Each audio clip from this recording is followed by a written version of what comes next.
Anda sedang mendengarkan suara profetis dari para nabi, hambanya.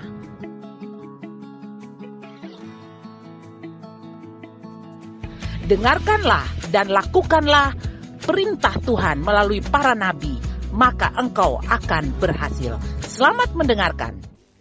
Baik, tetap berdiri. Mari ambil Alkitab saudara. Saudara boleh pegang Alkitab saudara. Terima kasih buat tim Praise and Worship. Luar biasa ya. Boleh angkat Alkitab saudara, sama-sama dengan saya kita mau declare pernyataan kita tentang Alkitab. 2, 3. Ini Alkitab saya adalah apa yang tertulis. Saya memiliki apa yang tertulis. Saya bisa melakukan apa yang tertulis. Hari ini saya akan diajari firman Tuhan. Saya dengan berani mengakui bahwa pikiranku siap, hatiku peka. Saya tak akan pernah sama lagi dalam nama Yesus. Amin. Bilang orang di kiri kanan, siap-siap untuk terima sesuatu yang luar biasa. Silakan duduk. Baik, Bapak Ibu yang kekasih jemaat Tuhan, ada di tengah-tengah kita Bapak David Telusa, hamba Tuhan dari Kendari. Beri tepuk tangan dulu. Datang bersama dengan istri Ibu Ritna. Mereka bertumbuh bersama-sama dari sini, dari Kupang. Mereka, Pak David melayani bersama dengan kami dan Ibu Ritna.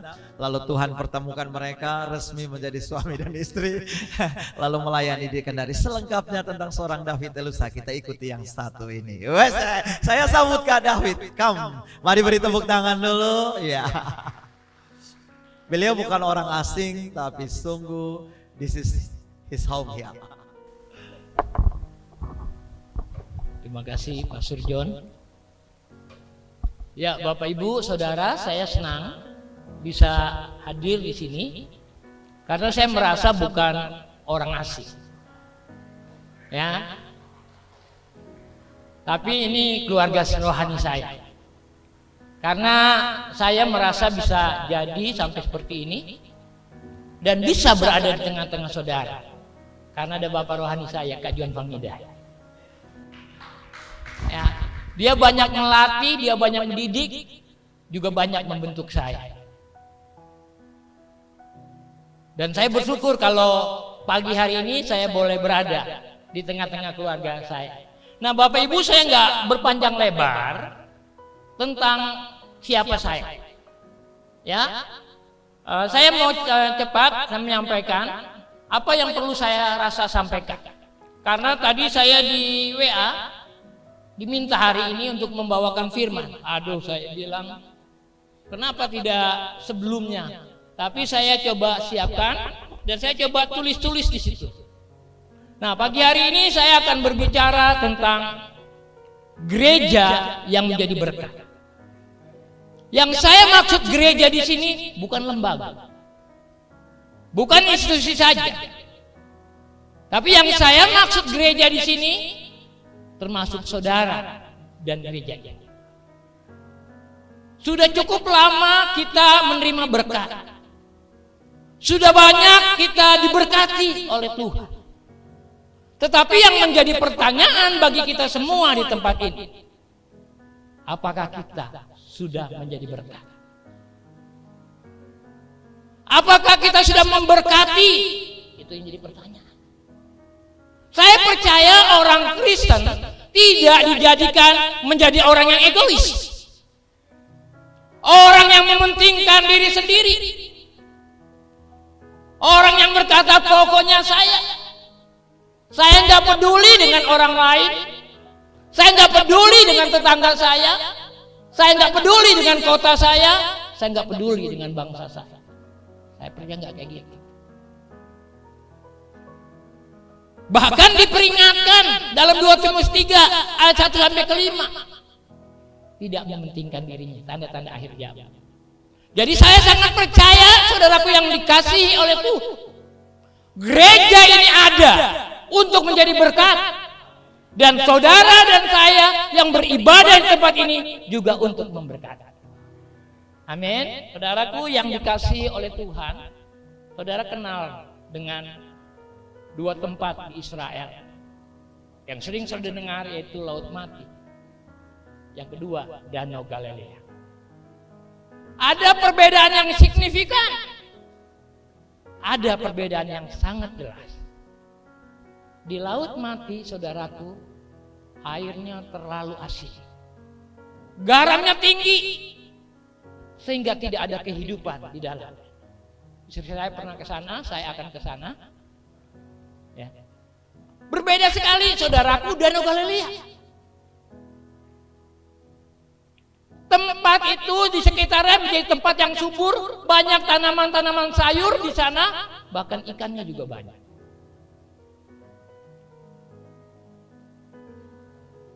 Dua tempat ini berbeda secara signifikan. Kalau Galilea, menariknya di sini, saudara. Sekalipun mereka dapat air dari satu sumber yang sama, tetapi hasilnya berbeda. Sama-sama dapat air dari Sungai Yordan, tapi kenapa terjadi perbedaan? Di Galilea, saudaraku, ada sungai-sungai kecil yang mengalirkan air itu.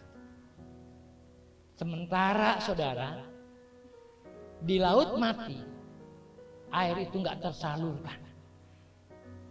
Air itu hanya ditampung dan menguap begitu saja, saudara. Dan air nggak ada kehidupan. Saya percaya gereja di tempat ini tidak ingin seperti Laut Mati. Saya percaya kita semua di tempat ini ingin seperti Danau Galilea, yang ada kehidupan, saudara, yang banyak ikan di situ, yang memberikan kesuburan. Nah, kita akan lihat, kita belajar firman Tuhan dari Markus. Apa yang harus kita lakukan, saudara?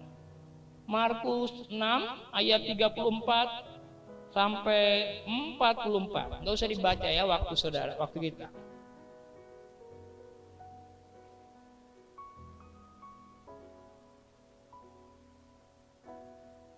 Sudah dapat?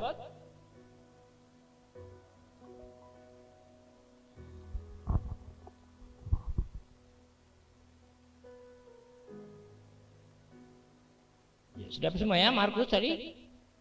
Markus 6 34 sampai 44. 34 sampai 44. Yang pertama, saudara, saya bacakan. Ketika Yesus mendarat, ia melihat sejumlah orang banyak, maka tergeraknya hatinya oleh belas kasihan. Hal yang pertama untuk saudara dan saya bisa jadi berkat. Punya belas kasihan. Ada nggak belas kasihan kita, saudaraku, melihat orang banyak? Ada nggak belas kasihan kita melihat Indonesia? Ada nggak belas kasihan kita melihat NTT? Ada nggak belas kasihan kita melihat Kota Kupang? Ini satu pertanyaan dari Tuhan buat diri kita, saudara.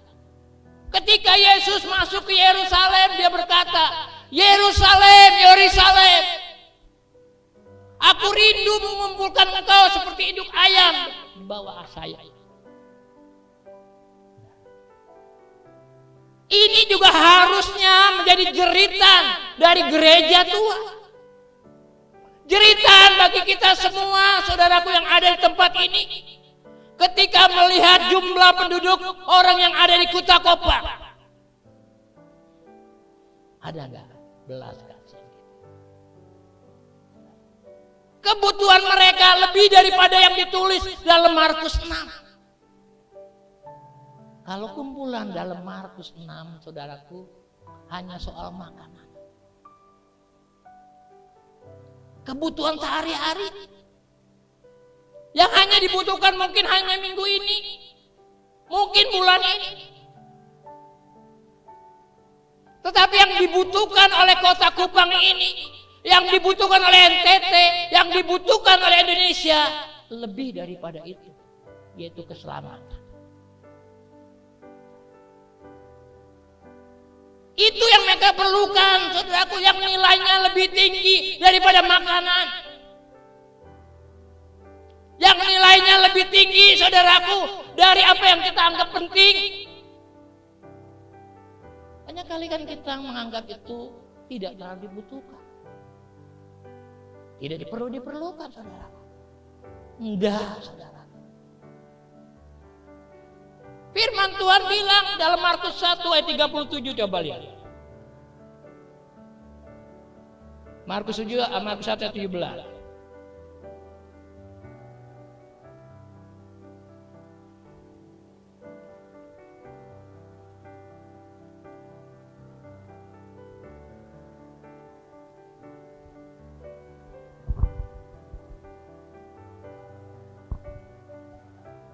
Silakan bisa satu orang baca.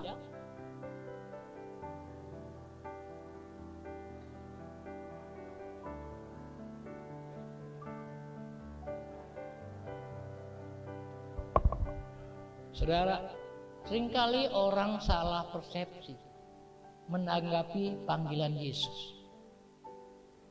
Dia berpikir saya dipanggil Yesus untuk berhasil dalam studi saya. Saya dipanggil Yesus untuk berhasil dalam pekerjaan saya. Saya dipanggil oleh Yesus untuk bahagia hidup saya. Saudara, keliru. Kita salah. Tujuan yang sebenarnya Yesus memanggil kita, saudaraku, untuk menjangkau, untuk memenangkan, untuk menyelamatkan mereka yang belum diselamatkan. Itu dimulai dengan belas kasihan. Bagaimana perasaan saudara ketika melihat orang-orang di jalan, saudaraku, mabuk-mabukan?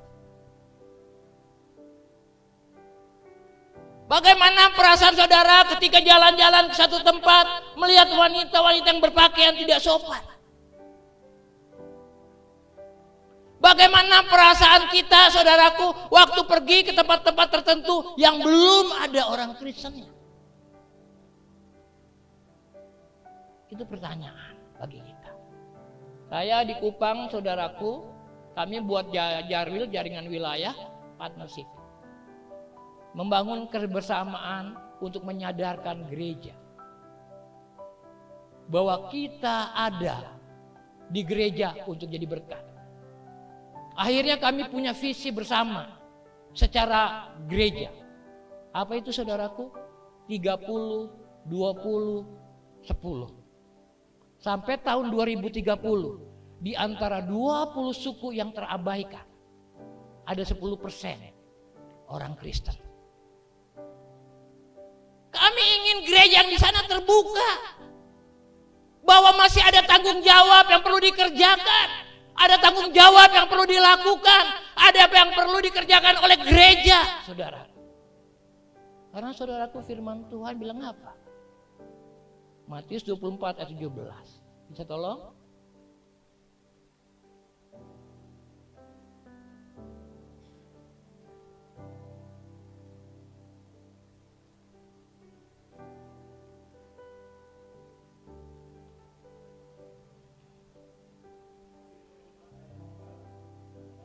Sorry, Injil kerajaan harus diberitakan ke segala bangsa.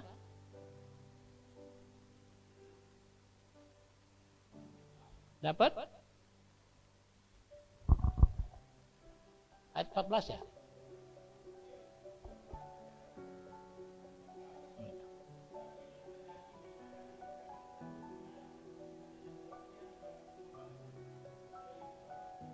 Perhatikan.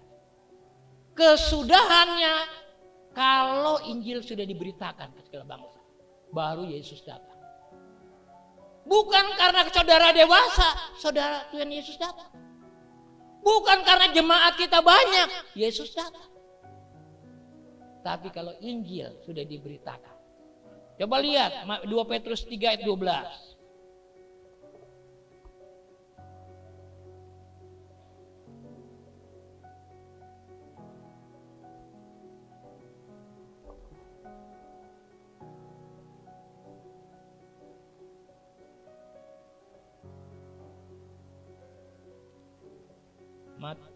Iya. 2 2 Petrus 3:12. Saya bacakan buat saudara. Yaitu kamu yang menantikan, perhatikan, dan mempercepat kedatangan hari Allah. Jadi yang mempercepat Yesus datang ke dunia menjemput saudara dan saya adalah kita.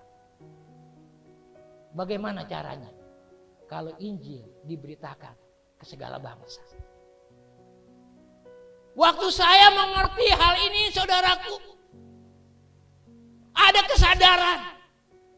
Akhirnya saya bergerak, saudaraku, melakukan konsultasi misi untuk memberitahu kepada gereja Tuhan bahwa engkau ada di kota ini, bahwa engkau ada di provinsi ini, bukan sekedar melayani orang Kristen, bukan sekedar melayani orang percaya, tapi ada tanggung jawab yang lain untuk melihat suku-suku, untuk melihat orang-orang yang belum percaya, melihat orang-orang yang belum diselamatkan. Tanggal 16 nanti, saudara, saya ke Buton. Buat konsultasi misi, menggerakkan mereka berdoa 1 tahun untuk Buton. Saudara. Karena itu mari kita sama-sama sadar.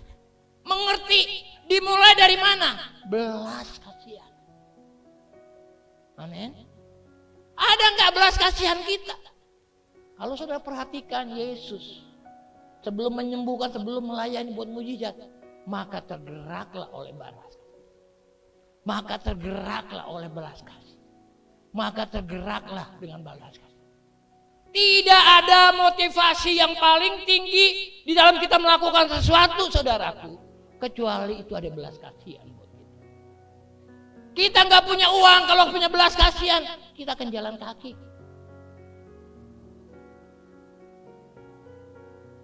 Saudaraku yang dikasihi oleh Tuhan, saya sadar situasi keadaan saat ini nggak mudah, nggak baik-baik saja.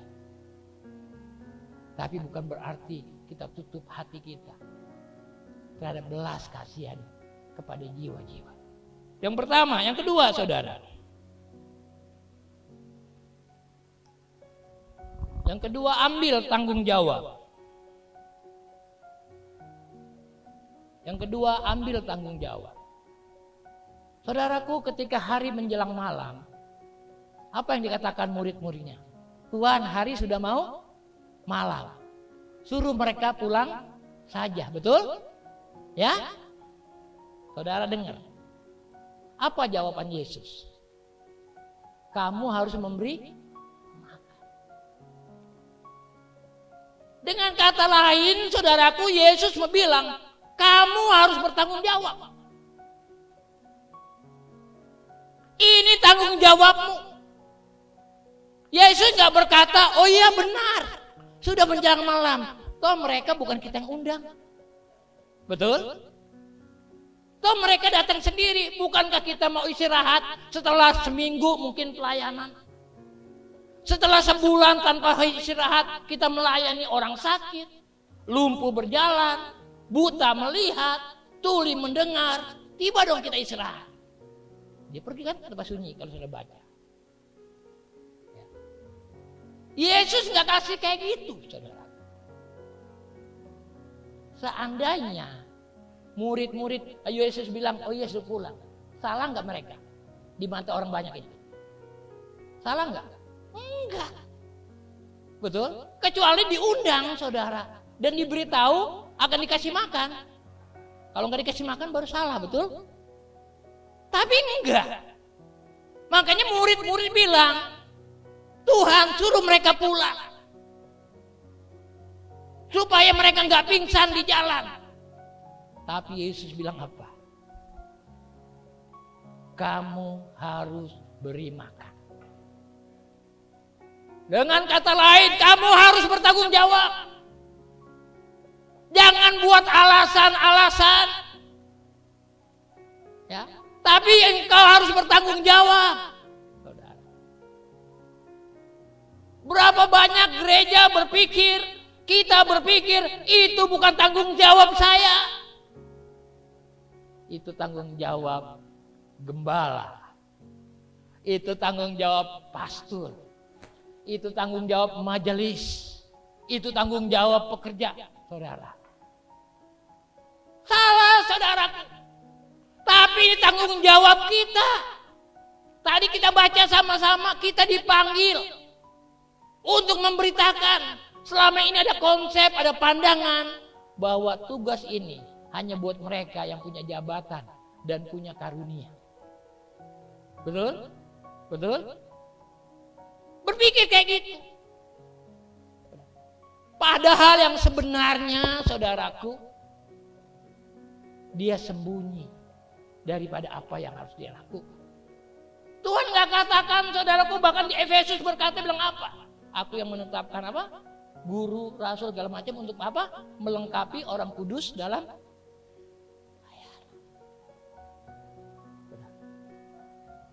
Jadi kalau kita lihat para penginjil, hamba Tuhan, pendeta, tugasannya melengkapi. Tapi yang pelayanan siapa?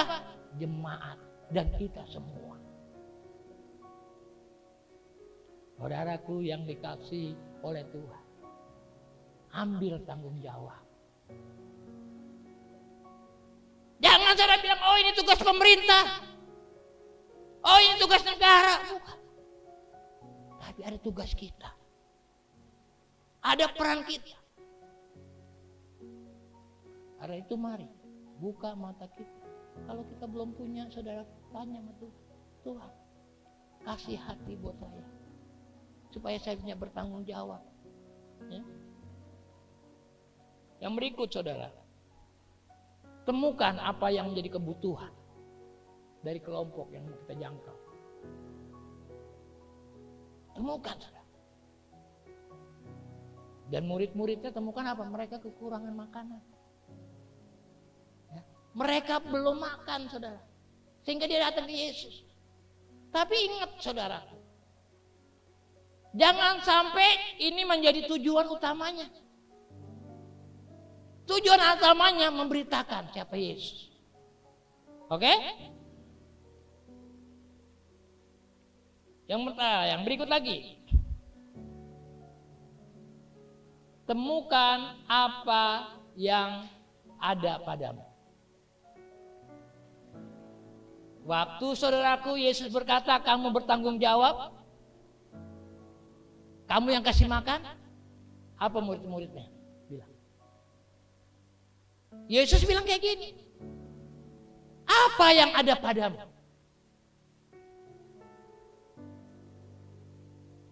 Temukan apa yang ada pada kita, saudara. Murid-muridnya udah berpikir kita belanja di sana, warung ditutup, uang nggak cukup. Tapi Yesus bilang apa? Apa yang ada padamu? Mereka mulai mengecilkan. Tuhan yang ada pada saya apa? 5 roti, 2 ekor ikan. Mana cukup buat 5.000 orang? Dengar saudara yang dikasihi oleh Tuhan. Untuk Tuhan pakai saudaraku, nggak perlu hal besar dulu. Bahkan hal yang kecil. Saudara perhatikan di Alkitab, ketika Musa membebaskan bangsa Israel, apakah dia dengan pasukan yang besar? Dengan tongkat. Betul? Dengan tongkat. Ketika janda di Sarfat kekurangan minyak, saudaraku, kemudian roti, segala macam, tepung, apa banyak? Tidak, saudara. Tuhan berkata, apa yang ada padamu? Minyak, Tuhan. Sama juga dengan kita, saudara. Untuk saudara dan saya bisa jadi berkat. Mulai lihat apa sih yang ada buat saya. Apa sih yang saya punya? Apa sih yang saya bisa lakukan? Apa sih yang bisa saya kerjakan, saudara? Temukan. Banyak kali kita nggak menghargai talenta. Banyak kali kita nggak menghargai kemampuan kita. Karena kita berpikir, saudaraku, apa yang saya bisa dengan kebutuhan yang dibutuhkan itu nggak sebanding. itu nggak seberapa. Secara logika nggak bisa. Sehingga kita nggak lihat ini sebagai alatnya Tuhan. Kita nggak lihat ini sebagai caranya Tuhan. Kita nggak lihat ini bahwa inilah Tuhan akan pakai lewat hal ini. Perkara-perkara yang besar. Kita nggak ngelihat. Kenapa? Karena kita nggak menghargai apa yang kita bisa. Kita lebih berpikir, oh seandainya saya seperti Pastor John Didit. Yang bagus kalau bawa firman. Yang bagus kalau memberitakan. Kalau saya di kantor saya akan gampang menginjili orang. Kalau saya bisa apa?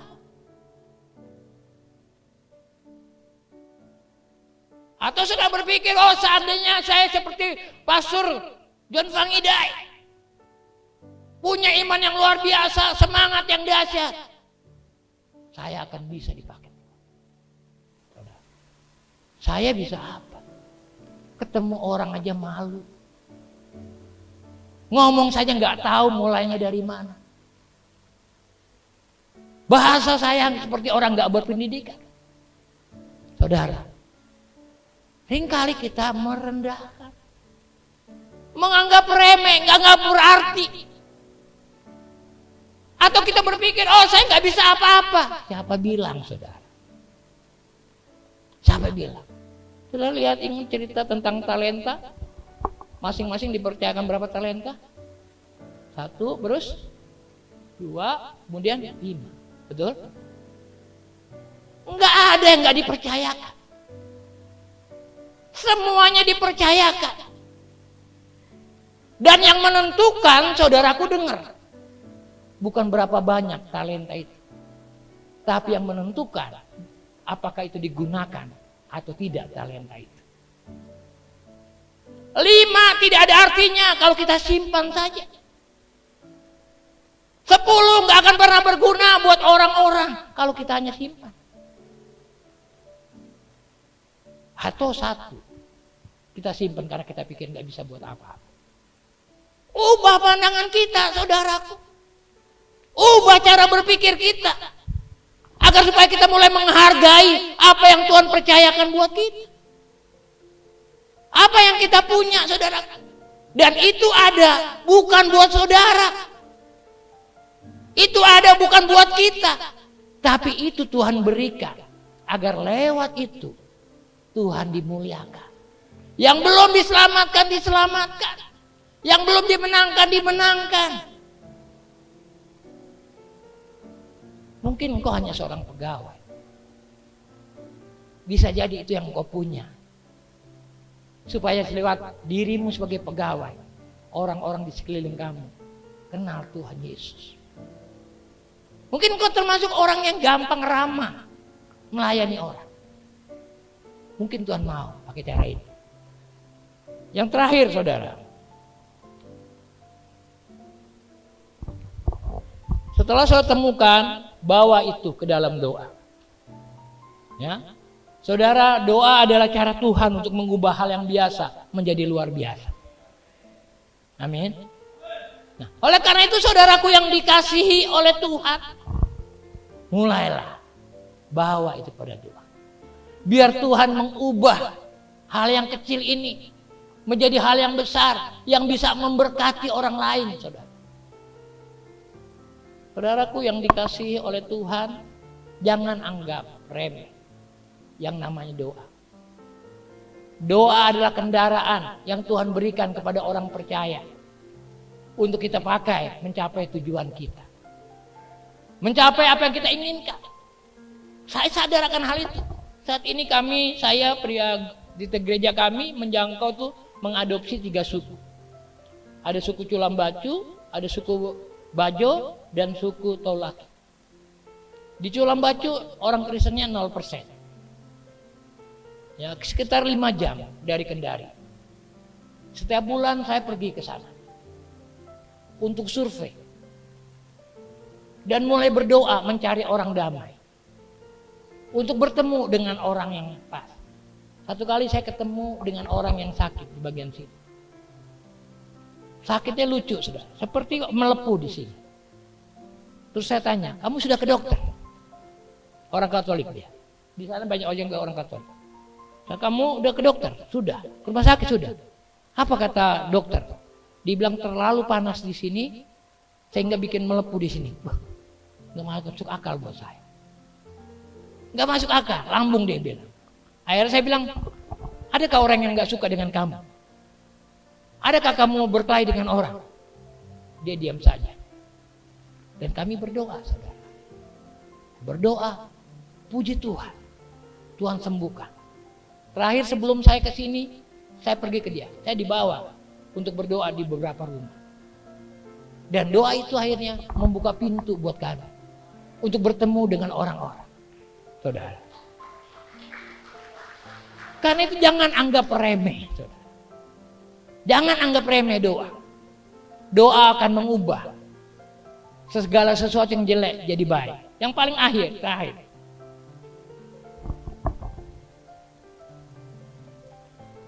Yang terakhir, saudaraku, mulai melangkah dengan apa yang saudara percaya. Jangan tunggu dulu. Murid-muridnya nggak tunggu dulu di belakang ada banyak roti. Tidak. Ya. Tapi dia percaya dengan apa yang Tuhan katakan. Waktu dipatahkan gini, bagikan, dia bagikan. Patahkan, bagikan. Kadangkala kita dalam mentaati apa yang Tuhan suruh, kita tunggu dulu besar. Kita tunggu dulu banyak, saudara. Kita tunggu dulu kita ahli. Kita tunggu dulu kita bisa. Padahal bisa saja dengan ketaatan saudara kita ditambah skill kita. Dengan ketaatan kita, saudaraku, itu bisa jadi diperbesar. Bapak Ibu, saudaraku yang dikasihi oleh Tuhan. Mari, saya nggak panjang lebar lagi bagi kita semua di tempat ini. Tapi saya berdoa, mari kita jadi gereja yang menjadi berkat. Mari kita jadi pribadi yang memberkati. Lihat apa yang diperlukan oleh orang-orang di kita. Mari kita berdoa.